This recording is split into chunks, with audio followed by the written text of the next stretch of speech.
kalau boleh memprediksi, istilahnya kan man behind the gun biasanya. Jadi menteri pasti dia akan membawa aura dan seluruh ekspertisnya, seluruh ekosistem pribadinya ke dalam kebijakan. Yang menjadi concern kita pertama adalah pengembangan infrastruktur kependidikan. Infrastruktur bukan berarti gedung, tapi pembiayaan, sumber daya. Sehingga pendidikan kita itu makin siap menghadapi kompetisi di tingkat global. Betul. Kompetisi dalam hal ini maksudnya bukan kompetisi metriknya, tapi kualitas pengajaran, riset, publikasi. Satu. Yang kedua adalah dukungan kebijakan. Apakah justru bisa menimbulkan disparitas baru? Jangan-jangan yang dasar menengah akan lebih leading dibandingkan yang pendidikan tinggi. Ini kan mereka akan nanti berkompetisi untuk memperoleh dukungan anggaran. Betul.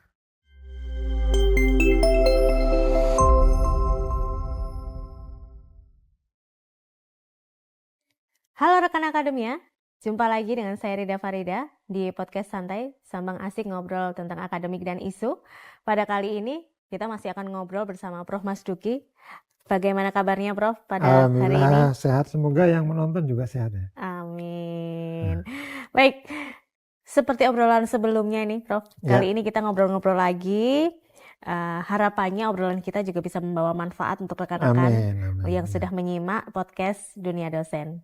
Kali ini kita akan membahas tentang menteri baru, kementerian baru, dengan pastinya ada kebijakan-kebijakan baru juga, kurikulum baru, apakah nantinya juga akan memberikan dampak untuk pendidikan Indonesia, khususnya untuk pendidikan tinggi. Karena di periode kali ini Kementerian Pendidikan Tinggi dipisah dari Kementerian Pendidikan pada umumnya ya Prof. Nah, kalau dari Prof. Mas Duki, apa yang sekiranya menjadi harapan dari Prof. Mas Duki dengan adanya kementerian baru ini, Prof? Ya, terima kasih. Jadi pada dasarnya ada selalu harapan baru ya, new hope gitu ya, dari perubahan-perubahan kabinet, perubahan presiden, wakil presiden, itu sesuatu yang wajar ya.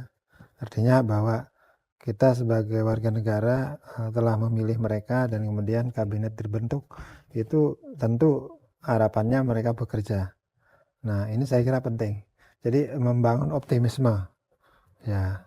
Nah, di sisi lain kita tentu melihat apa yang dalam jangka pendek ini sudah muncul ya. Artinya ini kan akan 5 tahun. Nah, ini baru 1 bulan kayaknya belum hitungannya ya.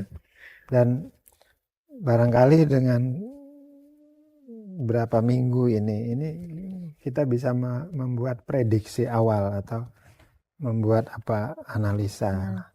Tentu kalau dalam riset itu dianggap tidak memadai ya.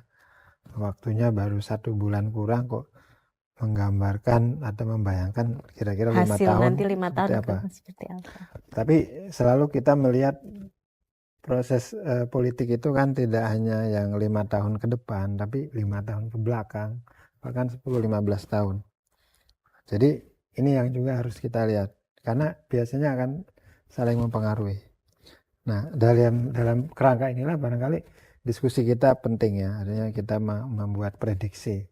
Sehingga kalau pertanyaannya apa kira-kira yang akan dikerjakan oleh Prabowo melalui Kementerian Pendidikan Tinggi ya. Karena ada yang sudah tampak. Pertama, strukturnya berubah banyak dari yang tadinya 1 kementerian jadi 3 kan. Betul.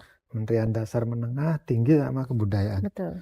Nah, artinya dari sini kita punya isyarat, menangkap isyarat ini akan ada fokus kerja di pendidikan tinggi dan ristek ini. Ini kan 2 entitas yang saling menunjang. Nah, itu satu. Jadi kita tentu melihat ini hal yang positif ya. Artinya selama ini kan kayak super minister. Jadi pendidikan dasar, tinggi, kebudayaan jadi satu. Sekarang dipisah. Ini satu hal. Nah, yang kedua tentu kita melihat juga figurnya.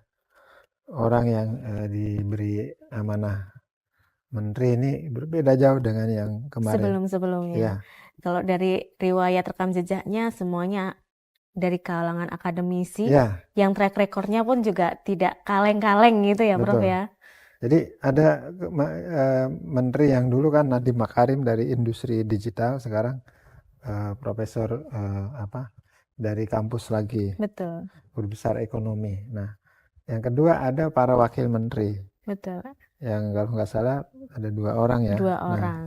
dengan juga background yang menggambarkan Risetnya luar ekspektasi biasa. tinggi terhadap apa yang kita bayangkan, kebijakan pendidikan tinggi yang pro pada inovasi, produksi pengetahuan, pada upaya untuk meningkatkan marwah akademik sebagai bagian dari pencapaian pencerdasan kehidupan bangsa dengan berbasis pada Ilmu pengetahuan pastinya. ya kompetensi Kompetensi. yang baik.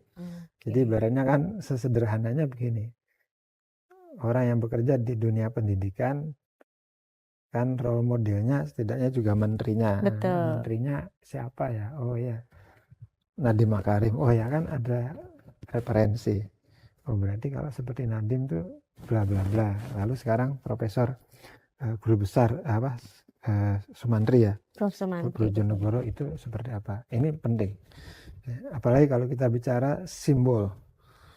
Menteri adalah simbol pemerintahan dan simbol ketugasan yang dia emban. Jadi menurut saya ada impresi positif lah setidaknya ya, bahwa ini ada fokus dengan top leader yang punya rekam jejak konsen di akademik, dan kita juga melihat bahwa statement-statement mereka itu relatif positif mendapatkan dan atensi publik atensi yang hari luar ini. biasa sekali nih Prof. Nah, yang saya kira belum tampak, ini penting adalah biasanya ada 100 hari target ya. Betul. Nah, kita belum tahu kementerian ini apa punya target yang sama. Artinya 100 hari itu mau ngapain itu penting saya kira. Dan yang kedua, karena perguruan tinggi dan riset itu kan butuh penyatuan. Betul. Karena selama ini ada riset di BRIN, Di BRIN ada BRIN sendiri, Badan Riset Nasional sendiri. Lalu ada perguruan tinggi. Perguruan tinggi, betul. Lalu ada ekosistem yang lain. Ini seperti apa? Butuh konsolidasi. Nah, yang pastinya juga tidak mudah juga ya Prof. Pasti mungkin butuh 6 bulan sampai 1 tahun. Sehingga kita baru bisa melihat mungkin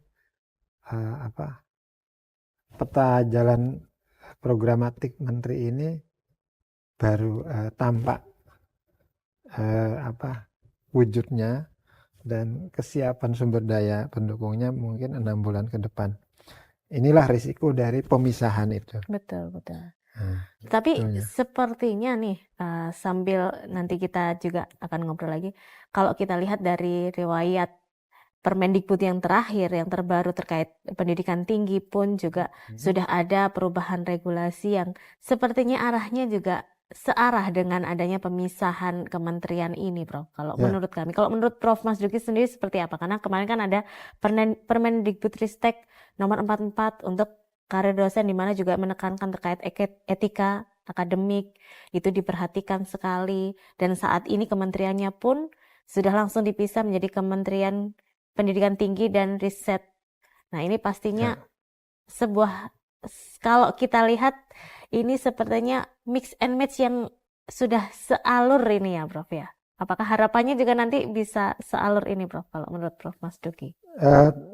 Ini kita belum ada sebetulnya, sekali lagi tadi, satu agenda yang dipublish 100 tahun, mungkin setahun, 100 hari, atau setahun, bahkan mungkin 5 tahun. Jadi kita tidak tahu, mereka sedang melakukan ini mungkin sekarang konsolidasi. Jadi secara simbol-simbol ya ada peraturan yang kelihatannya lebih pro kepada kesejahteraan dosen atau pola karir yang lebih appropriate ya. Juga tadi figur menterinya, juga tadi kementerian yang lebih fokus. Tanda-tanda yang sementara bisa ditangkap itu.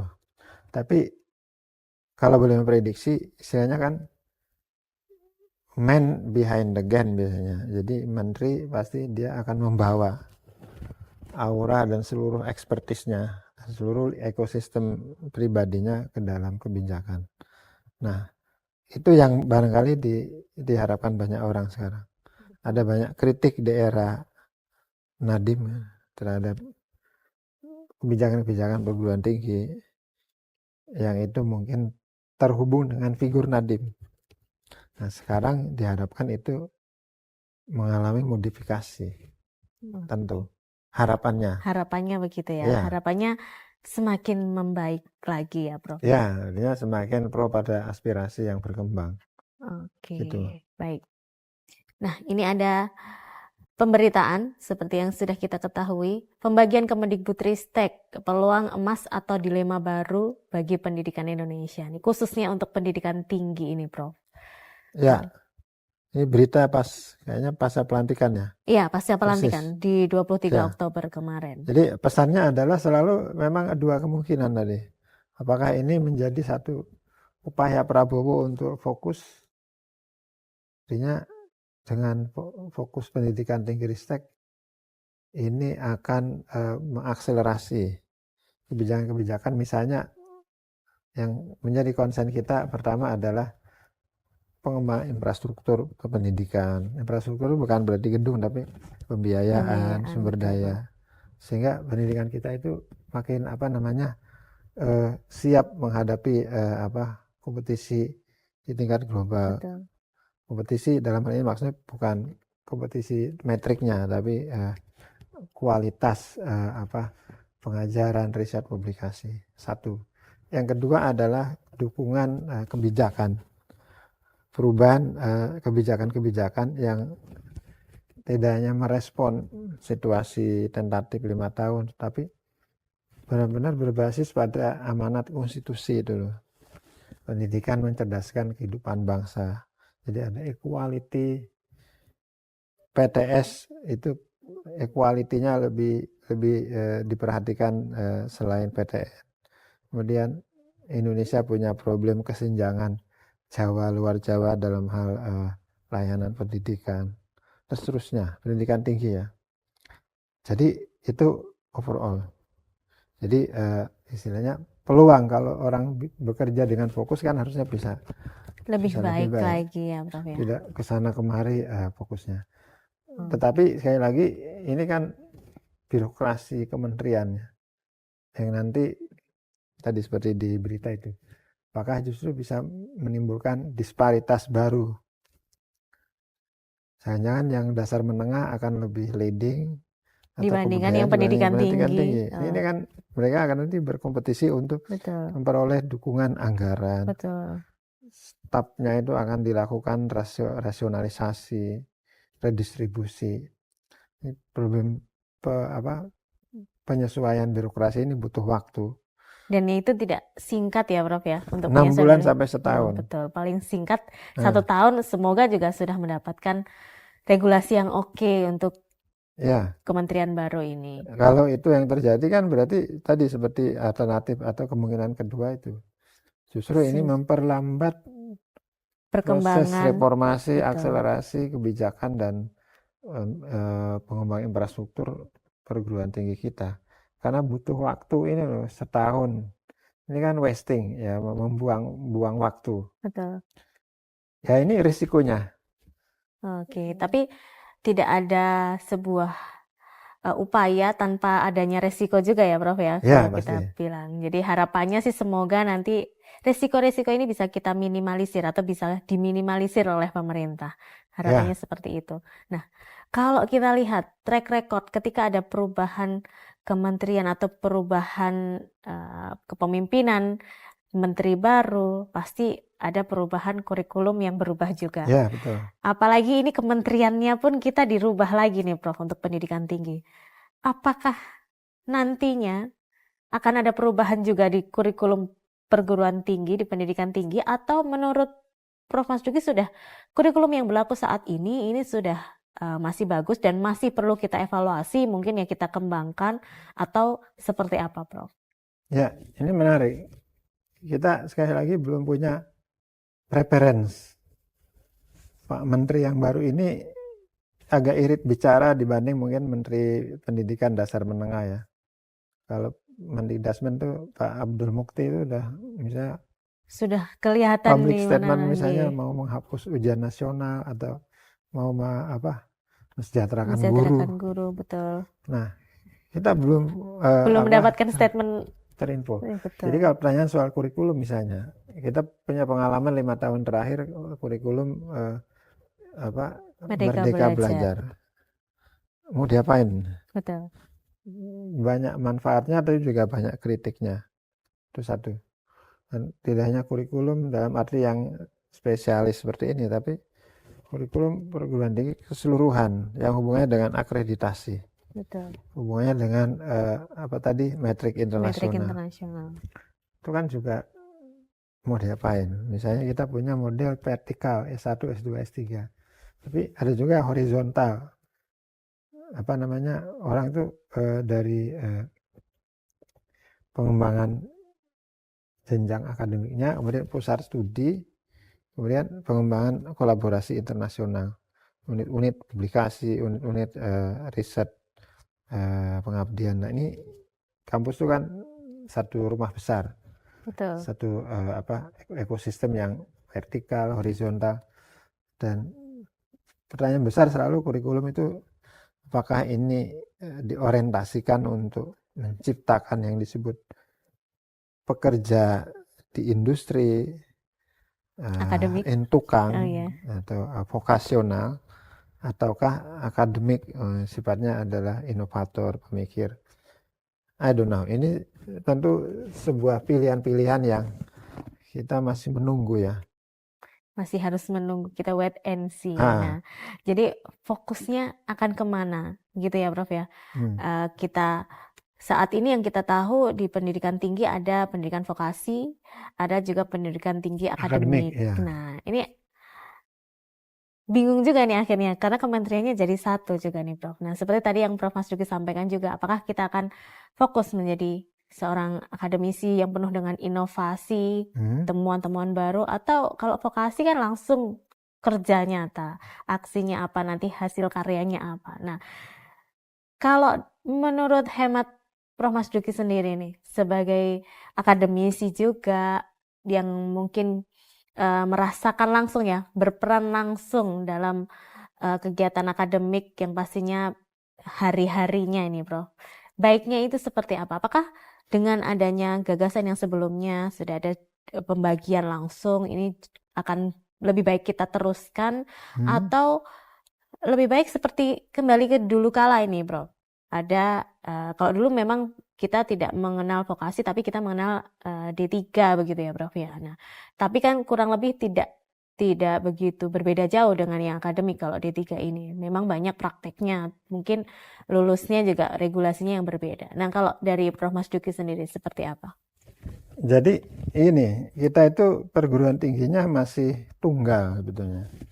Jadi kita itu umumnya kan akademik university. Jadi yang vokasi itu hanya tempelan, misalnya datang belakangan beberapa kampus punya sendiri ya. Politeknik. Jadi dari awal tidak dirancang 2 track itu. Oke. Nah, lalu yang terjadi kemudian ada upaya menarik yang akademik ini supaya mengadopsi kurikulum vokasional. Problem kan di sini karena ini kan memang tidak bisa kompatibel. Orang dalam waktu 4 tahun menjalani 2 proses sekaligus. Akademiknya harus bagus, keterampilannya bagus. Yang terjadi itu. Jadi kampus Merdeka itu diinjeksi 1 semester di akademik. Kampus Merdeka frameworknya adalah terutama ke industri atau bagaimana engagement dengan publik. Jadi ini tantangan menteri yang baru. Apakah benar-benar menguatkan vokasional ini terpisah sehingga hal-hal yang diinjeksi ini bisa segera dikeluarkan. Ini juga bagus. Sebab kita perlu memang dua-duanya. Atau mempertahankan yang sekarang lalu harus ada modifikasi. Itu. Sehingga hasilnya benar-benar bagus. Anak-anak lulusan S1 itu kayak apa kompetensinya? Jangan setengah-setengah. Betul. Lalu S2 harusnya ada S2 vokasi sendiri, S3 vokasi sendiri seperti di Jerman ya. Nah, ini kan butuh kebijakan. Nah, mestinya menterinya udah mulai ngomong ini supaya kita tahu. Kalau sampai hari ini belum, berarti ini mungkin masih galau.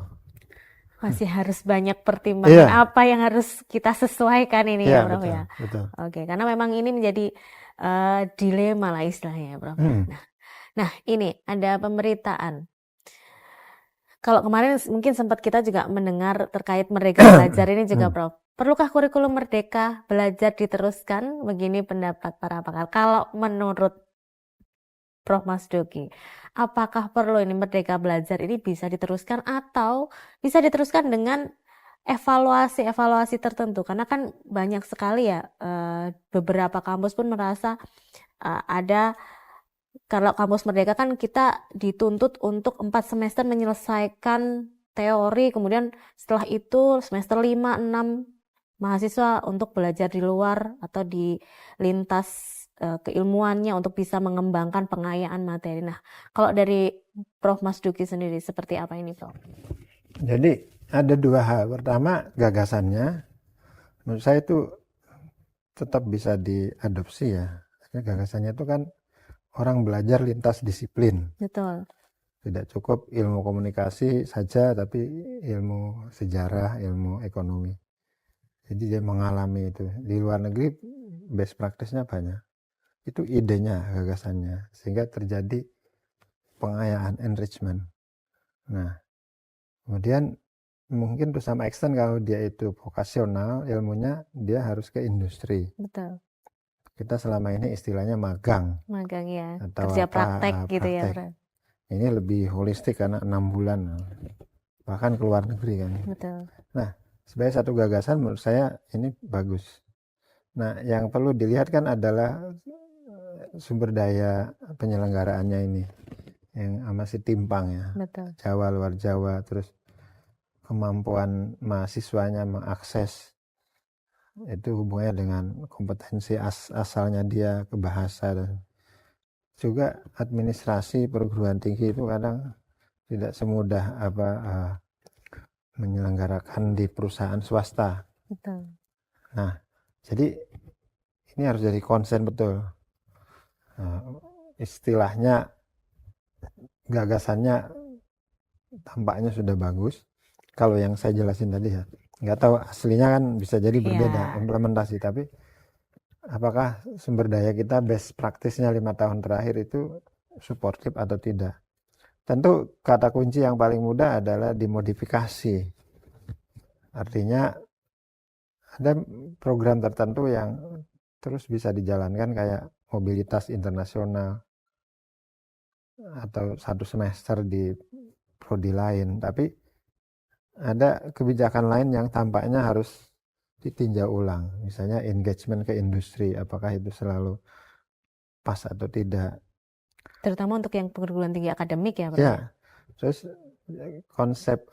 jargonnya sendiri itu apakah sudah merujuk pada nilai-nilai yang disebut merdeka itu loh.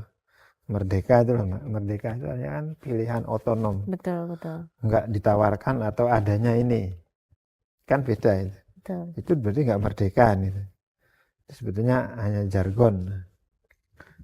Kampus merdeka, tapi banyak mahasiswanya tidak boleh demonstrasi atau ya. Kebebasan untuk menyampaikan aspirasinya juga masih ini ya, Prof. Oke. Baik.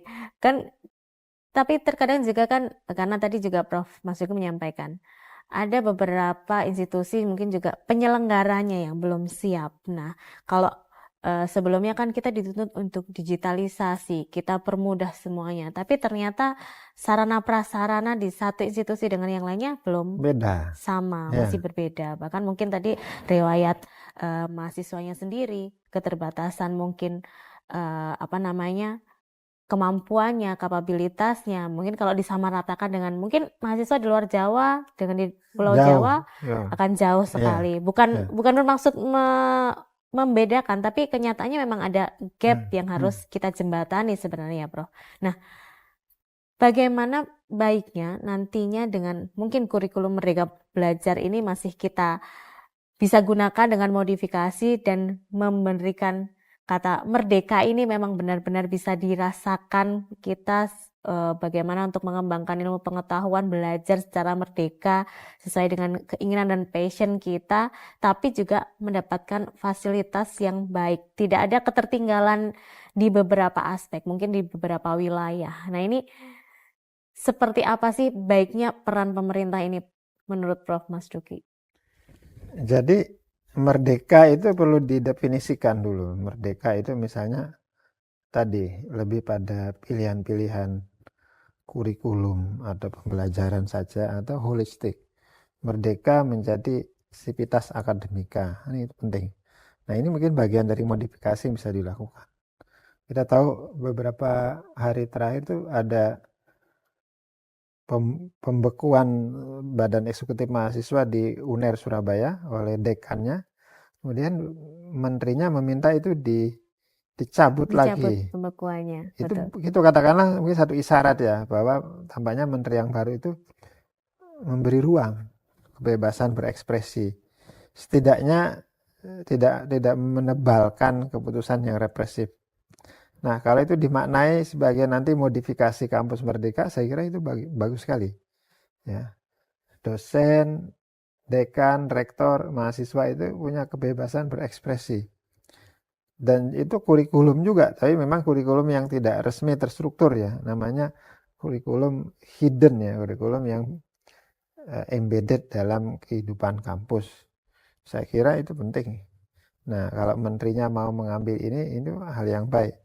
Ya, kemudian dosen misalnya, dosen tuh tadi di sesi sebelumnya kita bicara tugas utamanya itu kan sebetulnya adalah meneliti. Betul. Kemudian dari penelitian dia mengajarkannya, lalu melakukan advokasi sosial.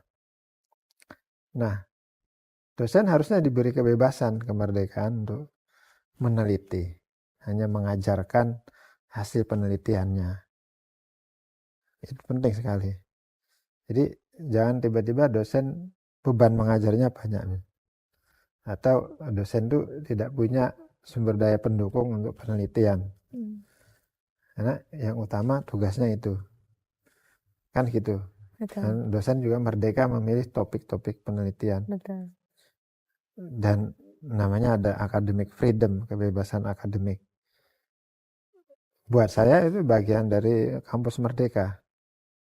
Nah, sekarang kelihatannya itu belum jalan selama ini. Jadi apakah menteri baru ini mau mengintroducer ini, itu bagus. Oke, baik. Kemudian selain itu kan di era digital saat ini, apakah perlu juga kita menjadikan digital literasi ini menjadi salah satu kurikulum atau memasukkannya ke dalam kurikulum, Bro? Karena kan saat ini tidak seperti dulu ya, kita mencari referensi itu hanya di perpustakaan dengan buku-buku yang mungkin sudah banyak hanya kita bisa akses di perpustakaan. Kalau sekarang kan informasi untuk referensi, bahkan mahasiswa sekarang memiliki kebebasan digital literasi ya, istilahnya kita mencari literasi digital dengan sangat mudahnya. Apakah memang perlu untuk saat ini itu kita memasukkan di dalam kurikulum nanti yang baru, harapannya adanya digital literasi ini menjadi salah satu aspek di dalamnya, Bro? Saya setuju. Jadi ini kan soal revolusi teknologi ya. Ini sebenarnya bukan hal yang perlu diperdebatkan. Ini kan tinggal diadopsi. Sebab ini kan hanya butuh sumber daya investasi, katakanlah teknologi itu sendiri di kampus-kampus, atau kita punya namanya pusat kendali teknologi yang sifatnya nasional sehingga nggak tergantung Google atau Facebook dan sebagainya. Jadi eranya sekarang memang sudah harus bahkan ada universitas yang sudah totally virtual kan. Betul. Jadi cyber university. Jadi kita menuju ke sana. Nah, kurikulum di terutama S1 harusnya mengintroducer ini baik dalam bentuk mata kuliah khusus maupun bisa jadi di level departemen jurusan ya. Misalnya komunikasi digital, jurnalisme digital, whatever lah. Sehingga kita bisa beradaptasi.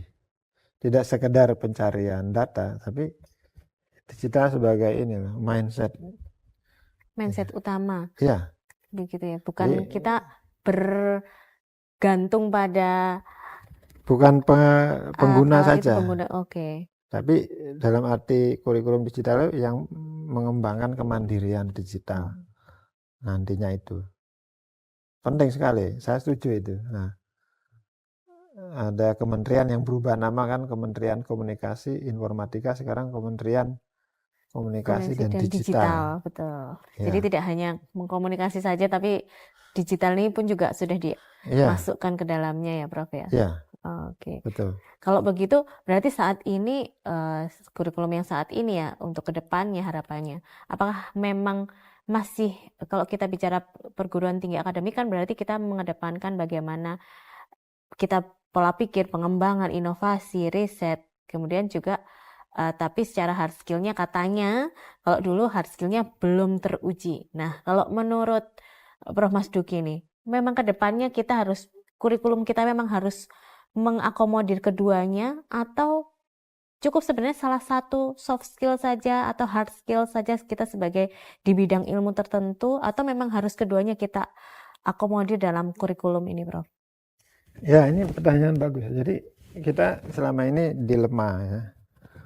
Pembekalan mahasiswa S1 misalnya 4 tahun itu apakah terutama akademik ya. Pembekalan yang sifatnya kemampuan kritis, analitikal, pengetahuan dasar, itu hal pertama yang harus diperhatikan dalam kurikulum. Atau juga dikombinasi dengan keterampilan tertentu atau bidang ilmu lain yang memperkaya.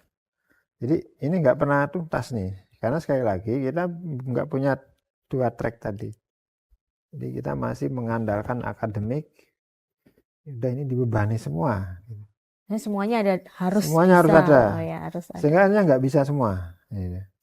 Jadi harusnya yang pertama dilakukan adalah ini percepatan yang vokasi ini segera menjadi sebuah institusi yang besar di banyak kota. Sehingga orang yang memang di-create untuk dia menjadi skill labor atau namanya pekerja profesional, ya di situ. Kurikulum kemudian dipadatkan di situ. Nah yang ini kalau dipresentasi ya 85% ya akademik. Yang lain itu pengayaan. Sebaliknya vokasi. Oke. Nah sepanjang kita nggak punya 2 track ini yang clear, kita akan selalu dilema. Jadi kalau saya ditanya, ini apa kita ini? Akademik atau vokasional? Kalau akademik, ya memang harusnya, seperti dibilangin wakil menteri itu, yang perempuan tuh, si Kristi siapa itu? Prof Stella. Prof Stella itu ya. Itu ya kemampuan riset, kemampuan analitik, kemampuan eksaminasi, inovasi pengetahuan itu di akademik. Nah kurikulum seluruhnya diarahkan ke sana. Nah lalu akhirnya kan orang bertanya, karena nggak ada vokasi ini yang berkembang bagus. Terus anak saya kalau lulus kayaknya kok nggak bisa apa-apa gitu kan. Betul sekali. Kan gitu. Karena dia membayangkan bahwa yang kemudian terutama lapangan kerja juga itu siap pakai. Betul. Jadi istilah siap pakai itu skillnya langsung ready. Padahal gini loh Mbak dan Bapak Ibu ya. Menurut saya sehebat apapun skill yang diajarkan perguruan tinggi, dia nggak akan bisa mengikuti perkembangan di luar. Kecuali model Jerman, vokasinya itu yang mengajar pihak industri sendiri. Kecuali yang mengajar di akademik, kurikulum vokasinya yang diinjeksi itu orang industri. Selama yang ngajar juga dosen-dosen akademik. Jadi artinya pertanyaan bahwa anak saya nanti kalau lulus nih jadi apa? Itu kan kita tinggal menjelaskan, yang kita bentuk adalah kemampuan analitiknya, membaca situasi ke depan. Keterampilan teknisnya itu bisa diajarkan oleh perusahaan nanti tempat dia bekerja, atau dia internship, atau dia mungkin kursus tambahan. Karena itu keterampilan yang tentatif, relevan saat itu, bukan jangka panjang. Nah, yang jangka panjang adalah yang kemampuan analitis, kritikal, kemampuan agile, culture dan sebagainya. Itu menurut saya itu. Oke, baik, berarti memang istilahnya perguruan tinggi akademik memang kita menyiapkan mentalitas lulusan yang lebih bisa nantinya mengembangkan diri sesuai dengan kebutuhan industri begitu ya Prof ya. Jadi tidak hanya industri saat ini butuhnya apa, itu yang ada hanya untuk tim teknis Itu saja. vokasional Betul. pikirannya. Tapi juga bisa nantinya ke depannya akan membawa perkembangan yang seperti apa, perubahan-perubahan apa. Ini kalau untuk dari perguruan tinggi akademis ini. Betul. Berarti bisa dikatakan nantinya apabila di kementerian baru, di kabinet baru ini dengan menteri yang baru, penyesuaian kurikulum yang fleksibel atau menahan, kemudian evaluasi dari kurikulum-kurikulum sebelumnya ini bisa dikembangkan dan lebih di tepat sasaran lagi begitu ya Prof. Prof. Mas Duki. Ya, artinya segera menentukan kebijakan dasarnya. Apakah Indonesia mau mengadopsi double track ini perlu banyak sekali dukungan kebijakan, infrastruktur dan sebagainya, atau ragu-ragu seperti sekarang ini. Oke, kalau sekarang masih ragu-ragu Happy-nya ya? akademik ya. Dan yang akademik ini pun banyak kepentingan yang kadang tidak relevan diinjeksikan ya. Kemudian kalau kita bicara political isunya, pemerintah masih terlalu kuat di PTN untuk mempengaruhi kebebasan pengembangan keilmuan para dosen. Itu masalah juga. Betul. Tapi sebenarnya kan dari kebijakan-kebijakan, dari program-program yang diselenggarakan melalui dikti sebelumnya, melalui dikti-ristek, itu sebenarnya kan banyak rekan-rekan dosen ditarik untuk bisa, kalau kemarin dari pidato Pak Presiden di saat rapat kabinet yang pertama adalah hilirisasi ya harapannya nanti, dan kalau dilihat dari kementerian yang baru ada Kemendikbud Saintek, Kemendikti Saintek ini harapannya kan memang bisa membuat inovasi baru yang harapannya nanti bisa dihilirisasikan ini ya Prof. Nah, sedangkan program-program sebelumnya kan sudah banyak juga yang mendorong ke arah sana sebenarnya Prof. Seperti tidak hanya riset, tidak hanya berhenti di publikasi, tapi juga didorong untuk punya produk yang banyak, juga program untuk memberikan fasilitasi untuk menyusun paten ataupun paten sederhana yang dihasilkan oleh dosen dari hasil-hasil risetnya. Kan sebenarnya ini sudah baik begitu Prof. Nah, ini seperti apa kalau menurut Prof. Mas Duki? Jadi udah ada exercise betul, misalnya ke Daireka itu riset tentang perguruan tinggi dan industri, kolaborasi, didanai pemerintah. Nah, ini harus diteruskan, ada kelanjutan gitu, enggak hanya project based. Itu satu. Yang kedua, kita memang belum punya tradisi engagement yang kuat antara perguruan tinggi dengan industri. Betul. Ini jalan sendiri-sendiri. Bahkan ada perguruan industri yang bikin kampus sendiri. Ya, betul. Misalnya betul, ada betul. Sampurna, misalnya ada apa lagi Ciputra. Betul. Kemudian ada ya macam-macam. Nah, itu kan sebenarnya enggak pas. Karena mereka harusnya fokus di pengembangan hilir tadi. Betul.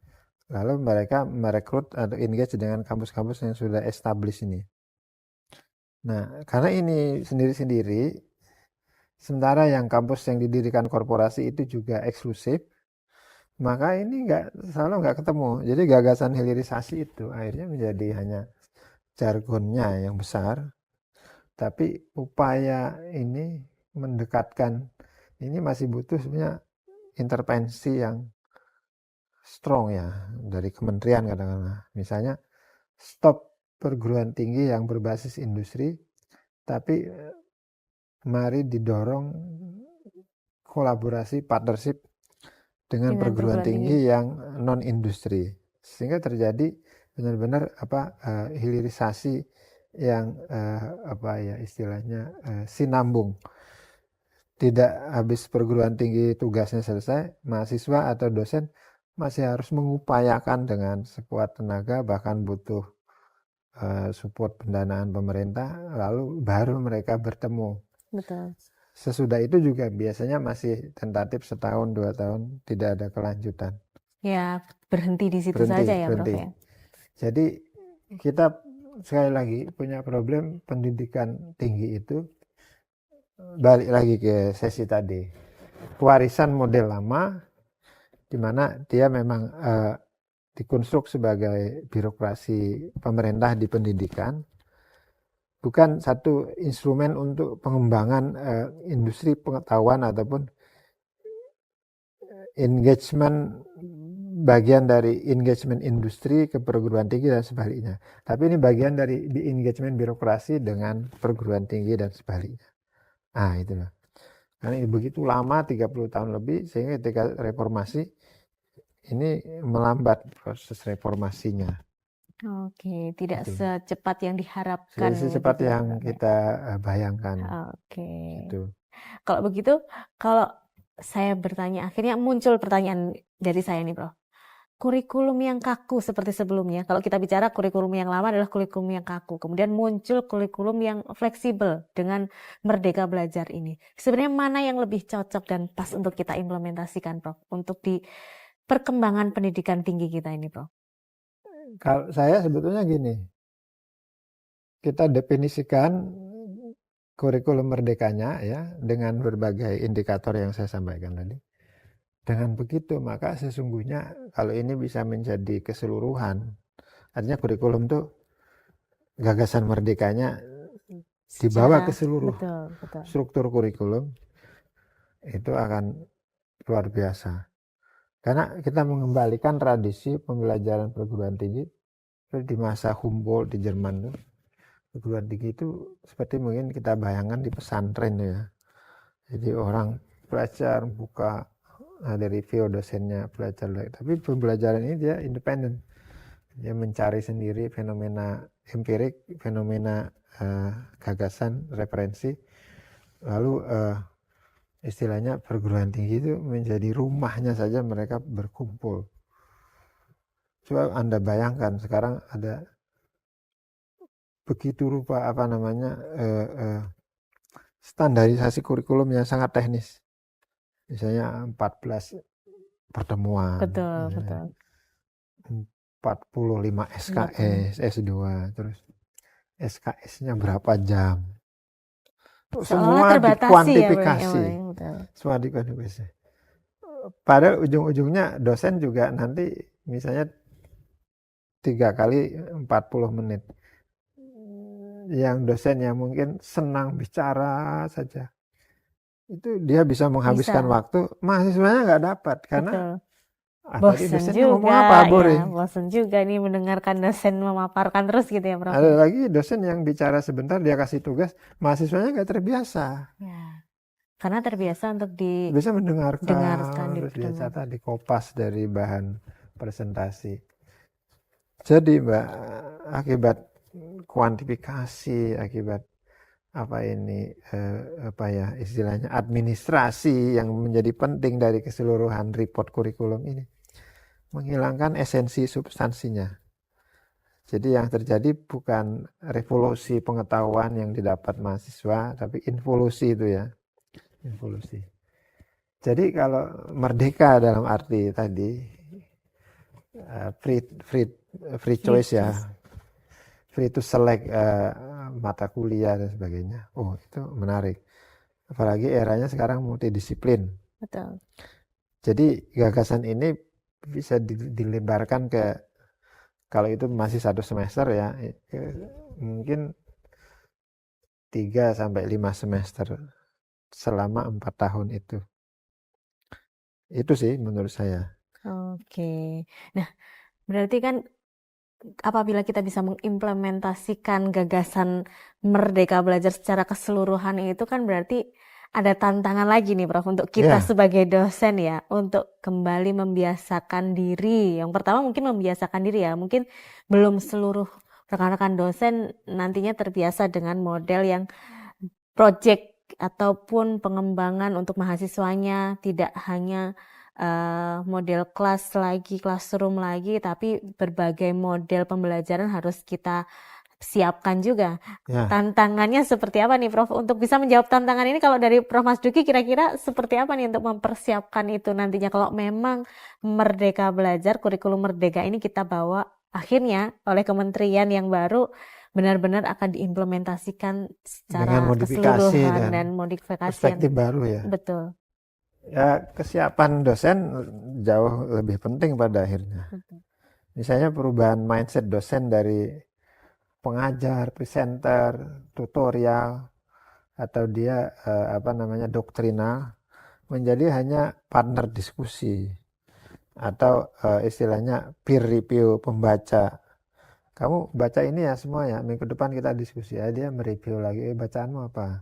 Begitu. Jadi dosennya juga menjadi belajar terus. Jadi kemudian banyak interaksi, banyak istilahnya tugas mandiri dan sebagainya. Nah, bagi dosen dengan habit yang hanya mengumpulkan textbook lalu dibikin PowerPoint lalu diajarkan di depan siswa, ini rumit. Karena memang lebih mudah yang model gini daripada yang tadi mengembangkan pembelajaran mandiri. secara mandiri, betul. Pembelajaran berbasis whatever lah istilahnya, berbasis mahasiswa, problem based learning. Ini lebih sulit ya, dosen harus prepare. Tapi why not? Ini kan menjadi bagian dari pemerdekaan mahasiswa kita. Dan lama-lama dosen tuh lebih ringan. Betul. Lebih ini dia mengalami istilahnya empower ya. Ya seperti banyak kita lihat di luar negeri, saya punya pengalaman kecil misalnya mengikuti S2 sit in ya, kita tidak pernah ada dosen itu lebih dari 1 jam menjelaskan, tapi dia hanya memulai 10 menit, habis itu dia pancing satu-satu bacaan minggu lalu kita diskusi gitu. Sebenarnya kan tidak ada istilahnya jaminan dari yang disampaikan dosen itu lebih baru dari yang dipelajari Yang dipelajari oleh mahasiswa. mahasiswa, betul. Iya, dia bisa jadi yang 10 tahun yang lalu. Betul. Sementara mahasiswa dikasih referensi sehingga dia membacanya lebih Dan update. dengan kemudahan informasi, lebih mungkin informasi update sudah bisa lebih didapat oleh mahasiswa gitu ya, Prof? Iya. Jadi sekali lagi ini perubahan perilaku dan metode mengajar dosen di kelas. Oke, berarti kalau menurut Prof Mas Duki, dosen kita sudah siap belum, Prof, dengan itu? Wah, Metode ini itu, harus Prof? ada penelitian, tapi saya rasa kok kebanyakan mungkin masih harus di-upgrade ya. Harus di-upgrade lagi ya Iya, iya. dosen-dosennya. Untuk merubah mindset lebih ke Betul, sana ya, Prof, betul. ya berarti. Oh, oke, Betul. karena memang Merdeka Belajar belum bisa terimplementasi secara keseluruhan karena kesiapan kita sebagai dosen, sebagai tenaga pendidiknya mungkin belum seluruhnya untuk bisa siap Iya, pada metode tersebut, begitu ya, Prof, iya, ya. iya, betul. Kalau Prof Mas Duki sendiri selama ini untuk proses pengajarannya lebih suka yang mana, Prof? Karena saya agak berkurang yang S1 ya, lebih banyak mengajar S2 dan juga membimbing S3. Jadi ya karena S2 menurut saya mengajarkannya lebih berbasis tadi, Lebih seperti partisipasi. itu, betul. Kemudian apalagi S3 lebih kayak pembimbingan, diskusi. Karena Nah, fokusnya penemuan riset-riset ya, lagi ya, Prof, ya. untuk S1 karena saya banyak mengajar di pengantar-pengantar, itu saya lebih banyak mengajak mahasiswa mereview situasi terbaru, baru saya berikan summary. Sementara yang bekal pengetahuan dasarnya saya jelaskan di akhir. Ini loh yang saya maksud tadi ini. Jadi tidak start from the beginning itu ceramah, lalu mahasiswa tanya jawab. Enggak. Oke, jadi memang sesuai dengan jenjangnya ya, Prof. Ketika S1 kita berusaha untuk memodifikasi dari metode teori, kemudian juga menarik mahasiswa untuk mengembangkan sendiri. Kalau untuk S2, S3 pastinya lebih banyak kita diskusi, memang Merdeka Belajar ini sangat cocok untuk jenjang tersebut gitu ya, Prof betul. ya. Dan pastinya untuk mengimplementasikan Merdeka Belajar ataupun kurikulum apapun yang nantinya digunakan ke depannya, memang yang pertama adalah dosennya siap untuk merubah mindset, untuk menyesuaikan diri dengan teknologi, inovasi. Jadi supaya ilmu pengetahuannya sendiri pun juga bisa berkembang, begitu ya, Prof ya. Baik, terima kasih banyak, Prof Mas Duki. Terima kasih rekan-rekan Akademia yang sudah menyimak podcast santai. Jangan lupa like, subscribe, dan share postingan channel Dunia Dosen ini. Jangan lupa komen di kolom komentar untuk topik-topik yang ingin rekan-rekan bicarakan dan kita ngobrol di podcast santai selanjutnya. Sampai jumpa.